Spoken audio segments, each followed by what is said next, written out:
Hello, my name is Ben, And my name's Josh. and welcome back to FPL Graduates, and welcome back to another video where we are going to be reviewing your guys' teams on our Patreon. So, without further ado, let's get into this.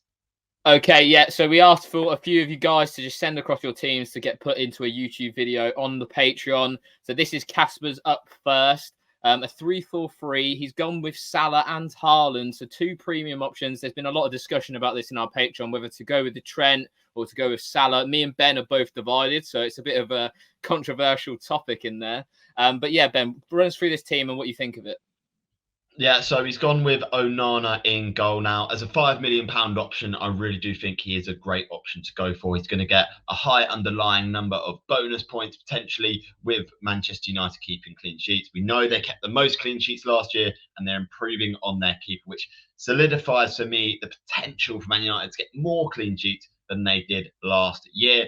Estupiñán in defence now. I do like this pick, 50% owned, very template, and I think there's no need to risk going without him. Akanji is a little bit of a risk. He hasn't played too many minutes in pre-season, but we know that if we do get team links before the deadline, we could find out whether Akanji is playing or not. So you could easily move this to someone like Ake, Laporte, whoever's starting in that City defence come game week 1, even someone like Kyle Walker. We know that, a City defender is quite a nice pick, especially with their fixtures. Then he's got Gabriel in, again, pretty template, high goal threat, one of the Arsenal players. I mean, you can't go too wrong with that. So I do like that defence in general. And then looking at the midfield, it's very interesting. You've got the three relatively template picks in Bruno, Saka, Salah, and Gibbs White as a differential. Now, I do think, Gibbs White is a good pick and then probably an underrated one. You've got 17 goal contributions last season, but my only thought with that is Forest haven't looked too good at all in pre-season, looked pretty toothless. I do think second season syndrome will hit them somewhat, and I think that will have an effect on Gibbs White's attacking potential. And then up top, he's gone for three strikers here: Haaland, Darwin, and Ferguson. Now, Ferguson gets starts at 6.5 million, really good value. And I think Darwin also can provide value at 7.5 million. Double up on Liverpool going forwards probably isn't necessary to start the season because Salah will be enough on his own. But Darwin in there, I don't mind that from game week 2 for the Bournemouth fixture.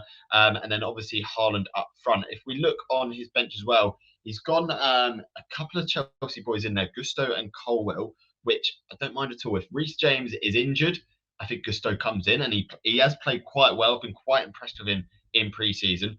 Colwell, again, if he cements a starting place in that Chelsea team, which is difficult because Chelsea have a lot of centre backs, it could be a really, really good option. Then Anderson is a really interesting one because we picked up in pre-season that he's got a couple of goals. He's starting quite a few games in pre-season. So, you know what, as a £4.5 million option, that is not a bad midfielder to go for at all. Pretty differential, but overall, this team is not bad at all. There are a couple of risks in there with Gibbs White, Ferguson, Darwin, Akanji in terms of minutes, but if you can minimise that by game week 1, you're looking at a pretty well set team. Yeah, I really like the bench. Like you said, obviously he's touching on some high risk players, like you mentioned, like Ferguson, Akanji. But like all three of those players on the bench will probably get minutes and pretty good minutes. Gusto obviously is dependent on Reece James, but can always be replaced with Kabore or another 4.0 million defender. So yeah, really, really nice lineup. For me personally, I'd probably give that like an 8.5 out of 10. I think you can't really go too much wrong with that. I love the Salah and Darwin double up. It's something new that I haven't really seen. And in pre-season, Darwin and Salah have been on form, both playing well together as well, like interlinking with each other. So that could be something that we could look at. And maybe with these easier fixtures like the Bournemouth at home, we could see a lot more people going double Liverpool attack. Okay, so next up is Harley's team. And again, a very similar team, a 3-4-3. This is the second time we're obviously seeing this formation. Onana in goal. Obviously, Ben touched on him. He's perfectly fine. I think a lot of people will go with him as the goalkeeper to start the season. He's a very safe pick in there. Obviously, Estupiñán, Gabriel and Stones, the same teams in the back line. Obviously, Stones, the only difference to Akanji. It's interesting with Stones. I think a lot of people think that he's going to get a lot more attacking threat than the other defenders, but in actual fact, like last season, I know obviously played the midfield role towards the back end of it.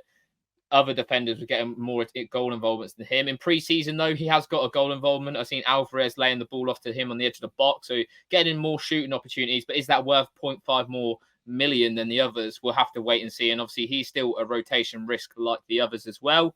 Moving on to midfield, Saka, Martinelli as the double up in midfield. I like this. A lot of people are worried about Martinelli's minutes, and this was another discussion in the Patreon whether Trossard sort of takes his minutes. Trossard's been on fire in pre-season. For me, I think Martinelli is pretty good as nailed. I think he started something ridiculous last season, like 34 games out of 37 possible he could have played in. So I don't see him being benched for Trossard, despite the form of Trossard. I think Trossard was always bought as this sort of, backup player to Martinelli so they could push for the title. And, don't get me wrong, Martinelli might get subbed at 70 minutes, but he will play the vast majority of minutes, I do believe, in that Arsenal team. Phil Foden, a very nice pick. Obviously, again, we alluded to earlier, early team news on that Manchester City team is going to be crucial in how these sort of Man City assets we pick and who we pick. Foden's a good one. Obviously, De Bruyne is training with the team. He looks quite fresh. Whether he'll get implemented straight away, I don't think so. I think Community Shield would be a good tester for that. If he gets involved in that game, maybe we might see him game week 1. But if he doesn't, I think we're more than happy to go with maybe an Alvarez or Foden for at least game week 1 or game week 2. Rashford, we spoke about him with FPL Era. Obviously, in his team review, if you haven't seen that, check that out. Rashford looking really lively. And I mentioned about Onana. Every time he kicks long, he's kicking long to Rashford. And he's almost in behind with how good Onana's distribution is as well. So it'll be interesting to see where Rashford plays as well, with obviously Højlund coming in. I think he'll play off the left personally. Jadon Sancho's been playing false 9 as well, really, really well for United in pre-season. So I think the centre forward Marcus Rashford will probably see a little bit less of this season unless there's a lot more injuries. And then going up top, the 3 attackers, and it looks juicy, I can't lie. Haaland on the captain, of course, and Kunku, who's been on fire in pre-season, and same for Darwin Núñez. Very, very good options. He's covering his Liverpool attacker, not with Salah, not with Trent, but with Núñez, similar to the guy beforehand. What's your thoughts on the team, Ben? Obviously, the bench as well, very good, similar to FPO Eras as well. What's your thoughts? Yeah, I do like that team again at 3-4-3. And I think what I like about this team is he's gone with a triple up of the best 2 teams in the Premier League last season. He's gone for a triple up in Arsenal and Manchester City, which I think overall, if you look at expected ownership of someone having 3 City and 3 Arsenal in their teams, that's going to be really low come the start of the season. And with both their fixture runs being some of the best in the league, I think it's really sensible owning at least 2, if not 3, of each of these teams. And with this team here, he's gone for the most nailed players. He's gone for John Stones, who's nailed in that defence, or even the midfield pivot. Foden should be nailed in that team. Obviously, there is slight minute risk with that, with De Bruyne coming back. But Saka, Martinelli and Gabriel fully expect to start the season. And then obviously a double up of United. I don't mind that at all. The only sort of thing you could say is the bench weak, potentially, but you've got enough coverage there in case 1 or 2 of these guys doesn't start. So I really do think that this is a very, very solid FPL team. Okay, so finally, we have gone for this team that Cami sent in to us on our Patreon. And I'm just going to quickly run through you who's in the team. Again, we've got Onana in goal. Myself and Josh have been banging the Onana drum for a while. We do think he's going to be a really good asset this season. Again, very similar to the last 2, where we've got a Brighton defender, an Arsenal defender, and the City defender. Are you seeing a pattern here? I think you are. Akanji, Gabriel, and Estepinian in there. Not too much to say about them because we've already covered it previously.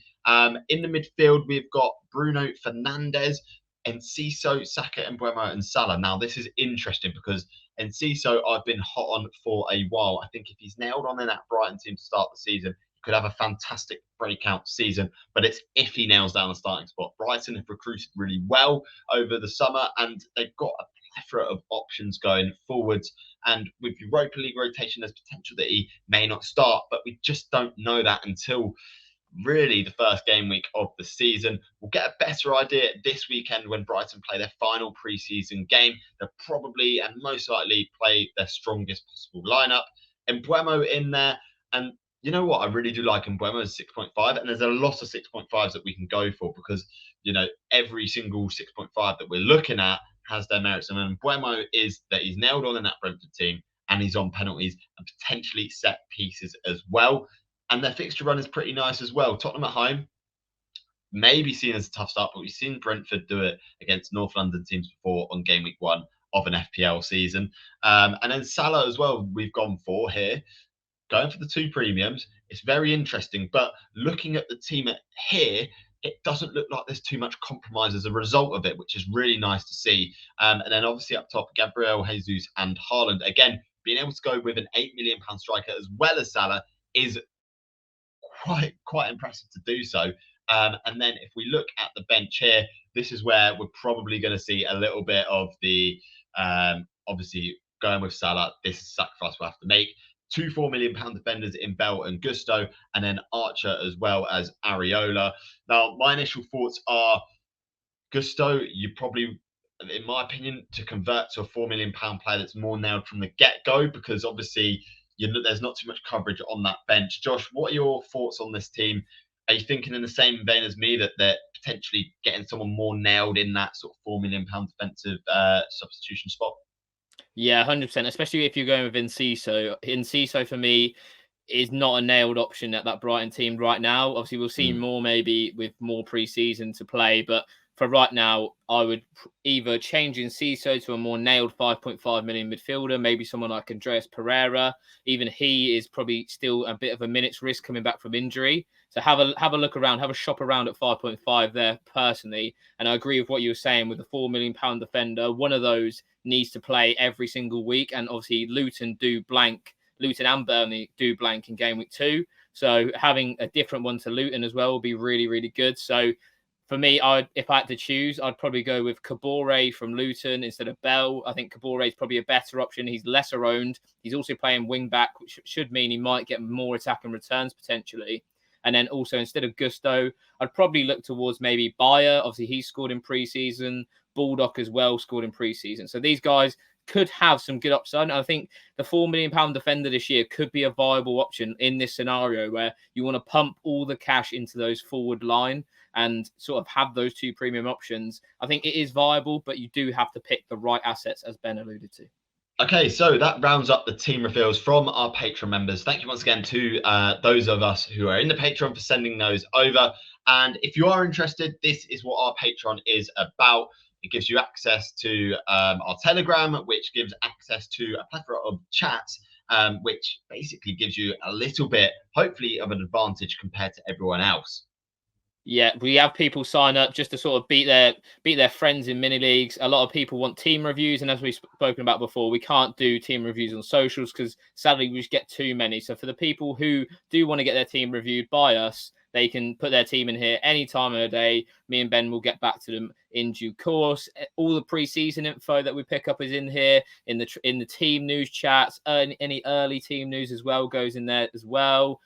Community chats talked about sort of Martinelli and Trossard, as you can see there on screen. So pretty much everything that goes down is like a small little graduates community in there, which we really appreciate everyone signing up for. And, if you want to support the channel in any sort of way and just sign up, then feel free. The link is in the description.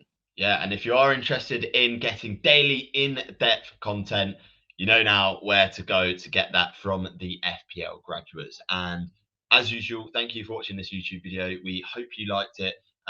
Please give it a like if you did, and comment and subscribe to the YouTube channel. And as usual, I've been Ben. I've been Josh. And we'll see you guys later.